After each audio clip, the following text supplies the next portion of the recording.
Do you wish to own a clownfish just like this and a reef tank just like mine? Today I'm going to show you 3 key signs that you need to learn to start your own reef tank. So let's roll the intro.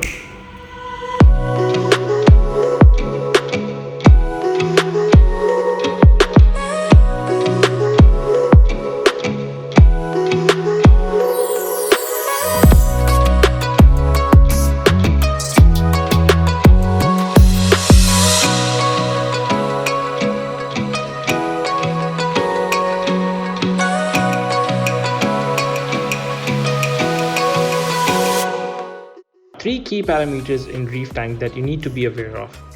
The first one is ammonia, being the most toxic one. Second one is called nitrite.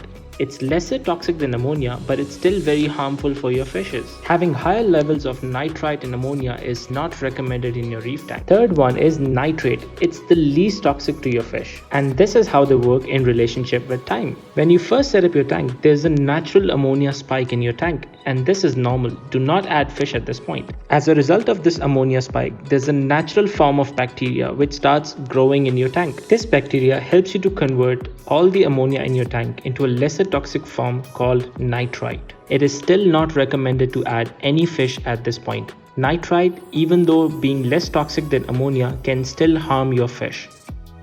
The third spike that happens in your tank marks the completion of nitrogen cycle. All that toxic nitrite is converted into nitrate, which is the least toxic of them all, and you can take it out using water change. This is a different kind of bacteria which helps you convert from nitrite to nitrate. After that nitrate spike, it's recommended to do a big water change to slash your nitrate number into smaller number. Make sure you keep little amount of nitrate because this is required by the living organisms in your reef tank.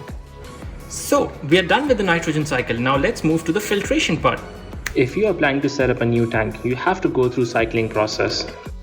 Cycling process in filtration is all about maintaining the population of bacteria in your reef tank. Provide a really good filtration to ensure that your tank has enough bacteria to cycle from ammonia to nitrite to nitrate.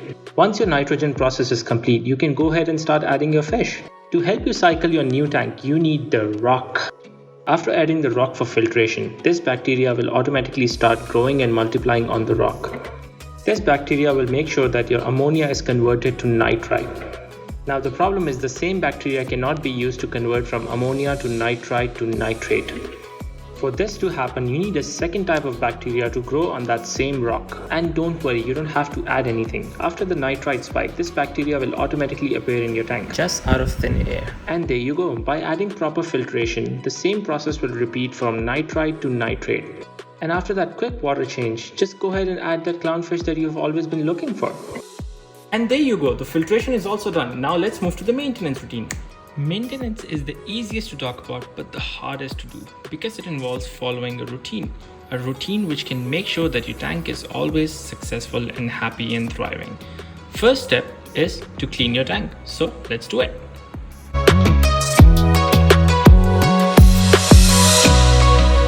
The second is water testing. Testing is one of my favorite topics, but it's so hard to explain in this video, so let's just keep it for the next video. The third is my favorite topic, and it's called feeding the tank.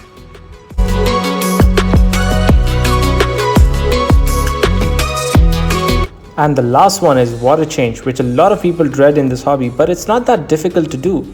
This is a topic for next video as well. And these 4 steps make maintenance routine. There you go guys, 3 things you need to learn to master Reef Tank Science 101. Now let me show you my tank, and thank you for joining.